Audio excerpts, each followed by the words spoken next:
The first time I see the tower this morning, it doesn't look like a monument. It looks like an iron skeleton rising out of mist over the Champ de Mars, its 4 legs already arched and joined at the first platform, disappearing upward into pale fog. The ground under my boots is packed, frozen mud, scattered with stray rivets, bent nails, curls of metal shavings. Men in wool coats and caps move around me with sleepy efficiency, the murmur of French voices blending with the creak of wooden carts and the snort of horses. Somewhere, a length of chain drags over stone, scraping out a long metallic sigh. My work dress is thick and rough against my legs, an old apron tied tight at my waist, leather gloves already blackened with iron dust. My hair is hidden under a dark kerchief, streaked with soot from other days. I blend in now. The curious stares at a woman on the site faded weeks ago. Here, I am just another pair of hands. The bell rings to start the shift. The sound cuts the air cleanly, and almost at once hammers begin answering it. Iron on iron, spaced blows falling into rhythm. I breathe in coal smoke from the forges where rivets are heating, mixed with damp wool, sweat, and the faint sweetness of hot tea from a brazier somewhere below. Our team is assigned to one of the legs, reinforcing braces that climb toward the second platform. I cross a temporary walkway made of thick, wet planks, the wood flexing just enough to remind me I'm already above the ground. Through gaps, I see the yard below shrinking, wagons like toys, men no bigger than my thumb.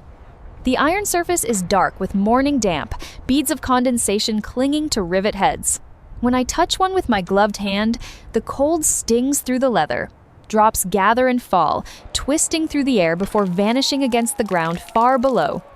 We lift a length of angle iron from a crate. It's heavy, colder than the air, rough under my fingers. 2 men and I carry it out onto a narrow beam.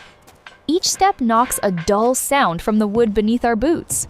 We angle the piece between existing members and feel that satisfying scrape when metal settles exactly where it belongs. A drift pin holds it in place. I brace my boots on the beam, the tower's faint vibrations humming through the soles of my feet, and set my hand drill against the iron. The wooden handle fits my palm like it was made for it. I lean in and begin to crank. At first, the bit squeals and skates on the paint, a high, thin sound. Then it catches, bites, and the note drops into a rough, steady scrape. Thin curls of hot metal peel up and fall in gentle arcs, landing on the plank below with tiny chiming sounds. I find the rhythm. Press, crank, breathe. Around me, rivet hammers stutter and ring, chains clink. Men call to each other in short phrases that echo between the iron members. When the bit breaks through, the resistance releases in my shoulder. I reverse the crank, pull the drill free, and watch a faint wisp of steam rise from the new hole. The bright raw metal at the edge gleams for a moment before cooling to dull gray. A small pot of rivets arrives, passed up from below. Heat pulses from it, carrying the smell of scale and coal. A catcher waits on a nearby beam. The riveter tosses one glowing orange rivet in a quick arc. The catcher snatches it and slides it into the hole with an almost careless speed that only looks careless. On the far side, another man braces a heavy dolly against the head. The pneumatic hammer sings, a rapid, buzzing staccato as its bit smashes into the opposite end. The tower trembles in my legs.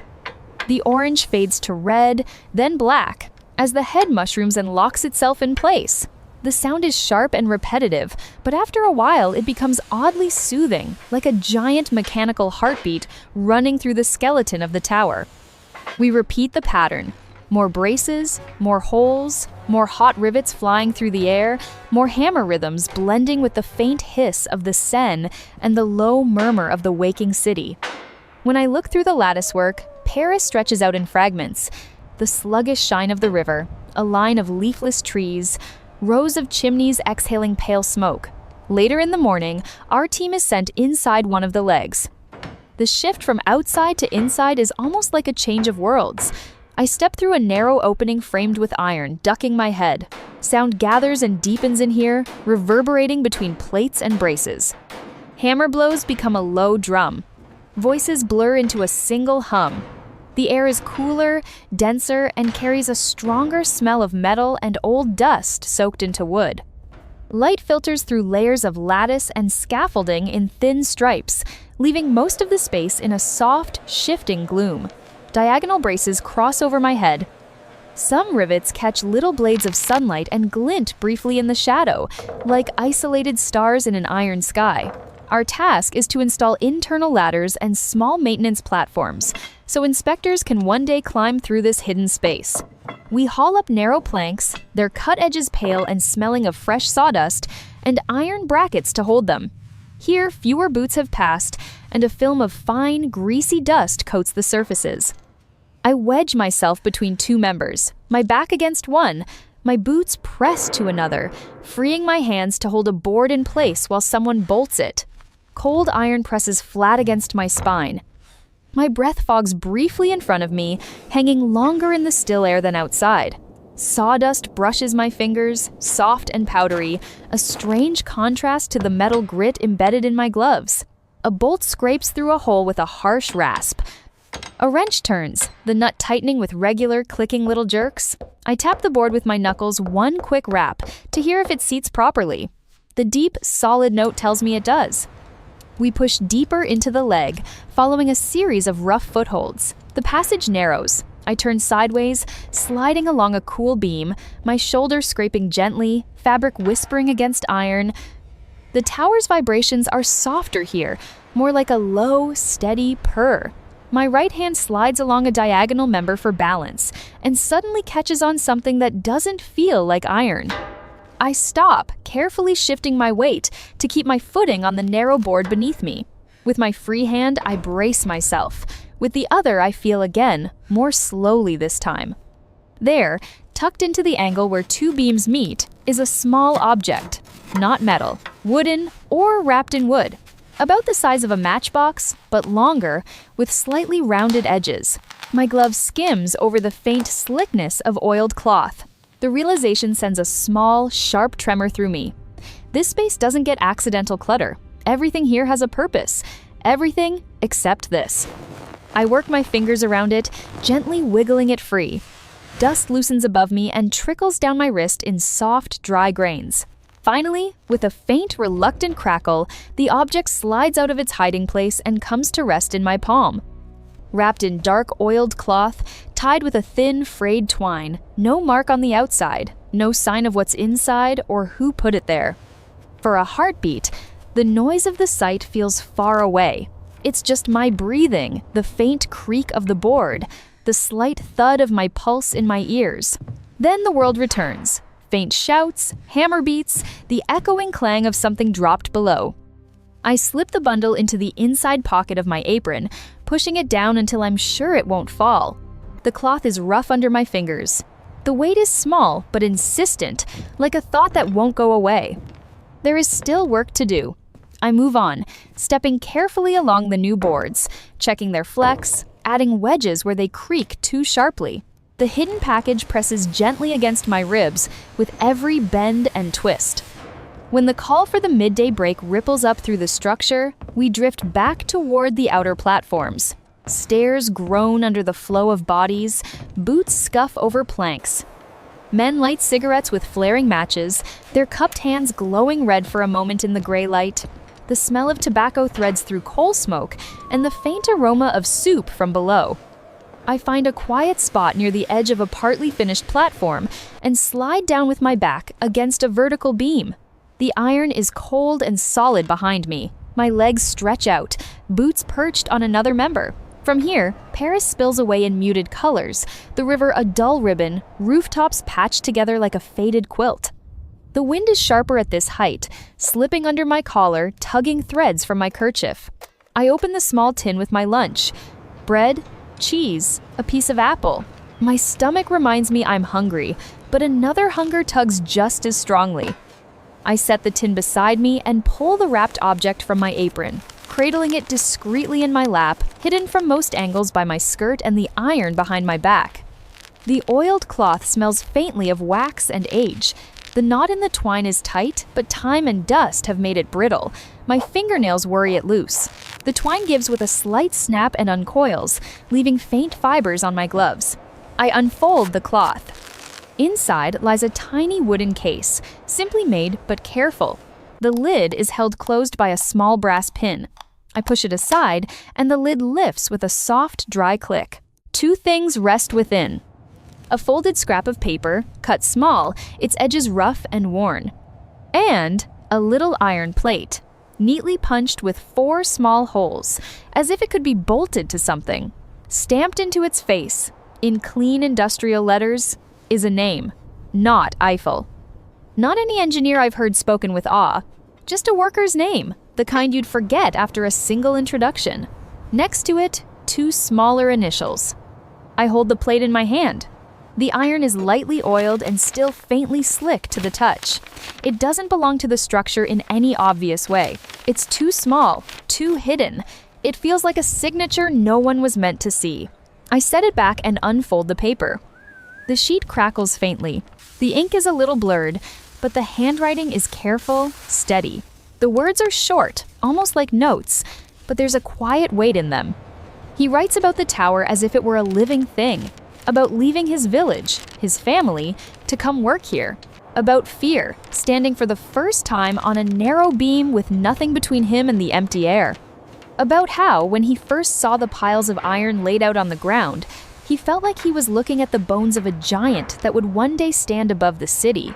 He writes that others are leaving pieces of themselves inside the tower.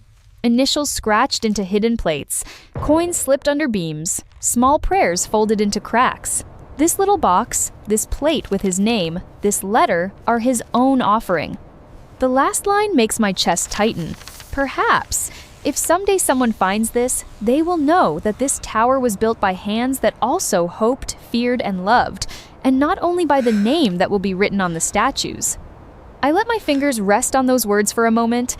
The wind tugs at the paper. I shield it with my palm. Around me, men laugh, eat, complain about the cold, fall quiet in their own thoughts. None of them knows that, inches from where I sit, another worker's hope is folded into a piece of cheap paper. I could keep this. Take it far beyond his imagination, into a future where people crowd around glass cases just to see a scrap like this. It would matter there. It would be prized. But here, in this moment, it feels wrong to pull his secret out of the tower's body and claim it as mine. I refold the paper along its creases, small and smaller, slipping his voice back into its hiding place. I nestle it again beside the iron plate, close the wooden lid with that same soft click, wrap the case in its oiled cloth, retie the frayed twine. When the bell calls us back to work, I stand, my muscles protesting after the brief stillness, and tuck the bundle away once more. It rests against me like a second heartbeat as I return to the iron. The afternoon is all about height and precision. We help guide a large lattice section into place between the existing structure and the ramp toward the second platform. The crane groans above, chains taut, the suspended iron piece swaying slightly in the wind. Everyone's attention is sharp. A mistake here is heavy. From my spot on a narrow catwalk, I watch the section float closer, feeling the tower flex minutely under the shifting load. We reach out with long poles, nudging the piece, coaxing it into alignment. When flanges finally meet with a clear, ringing touch, relief runs through the crew like a quiet sigh. Pins slide in, hammers ring. Rivets fly and are caught, glowing, then hammered into dull security. The light shifts warmer as the winter sun begins to lower, turning the dust in the air into slow, drifting sparks. Even as I work, feeling the strain in my forearms, the sting in my fingers, I am conscious of that small hidden box and its echoing words. The tower is filling with iron, and also with these invisible offerings. The official story will be about calculations, schedules, daring height, but the real tower is also this: a worker pressing his name into metal and tucking it away where only the iron will remember. Near the end of the day, we're sent back inside to finish the last interior platforms. My body is tired now, every climb heavier, each crouch sending a small ache up my knees. Still, when the chance appears, I drift back toward the narrow niche where I first found the box. The gap is there, a tiny emptiness in the dust pattern where the metal shows a little cleaner. No one else would notice, but I do. I wedge myself into position, feeling the familiar cold of the beams against my shoulders and hips. The tower hums faintly through me, distant hammering thuds like a slowed heartbeat. I take the wrapped bundle from my apron one last time. It sits small and quiet in my hands. In another life, maybe I would scratch my own initials somewhere, hide my own message.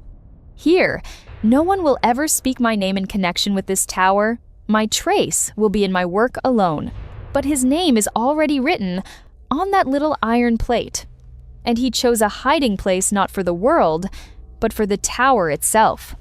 So I give it back. I slide the bundle into the gap, easing it in until it meets resistance, then pushing gently until it settles out of sight. Dust shifts around my fingers and begins again to cover the cloth. My palm lingers there a moment longer, fingers spread on the iron, feeling the cold and the faint vibration of the tower's living weight. Somewhere in another season, his hand likely rested here with the same hesitant pressure, before withdrawing and leaving his secret behind. Only the iron bridges that moment, and this one. I pull away, moving back toward the wider interior space. The sound of the site swells around me again, final bursts of hammering, the last shouted instructions of the day. We finish tightening bolts, adjusting boards, checking that every new platform carries weight without complaint. My last task is a single stubborn nut that refuses to seat. I lean into it, the wrench biting into my glove, muscles burning until at last it gives and turns that final fraction. The satisfying refusal to move any further tells me it's done. On the way down, the tower feels different under my boots. Slightly more solid, slightly more itself. At one landing, I pause and look out through the lattice at the city. The sky is deepening, clouds tinged pink and gold at the edges. Smoke curls lazily from chimneys.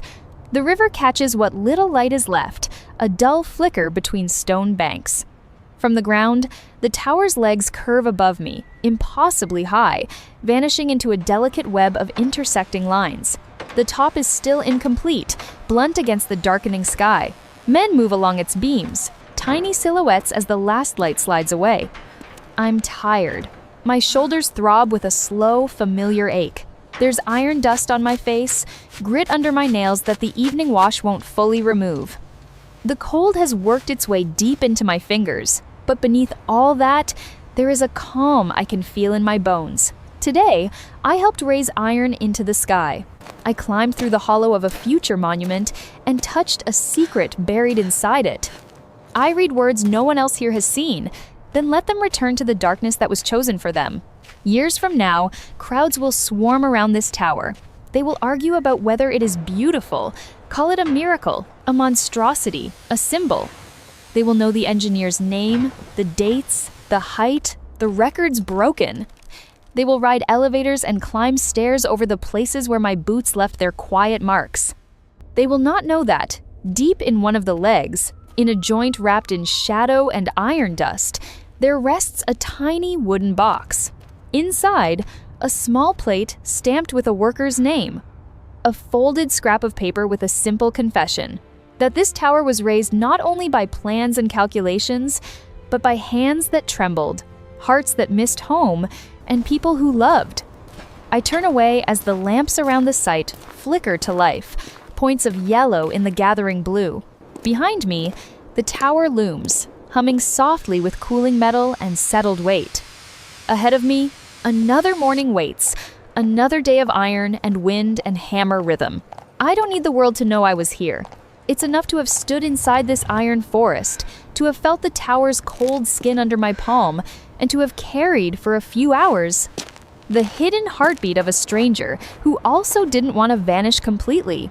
The tower will stand, the secret will sleep inside it, and the echo of that quiet line of hands that hoped, feared, and loved will stay with me long after the sounds of this day have faded.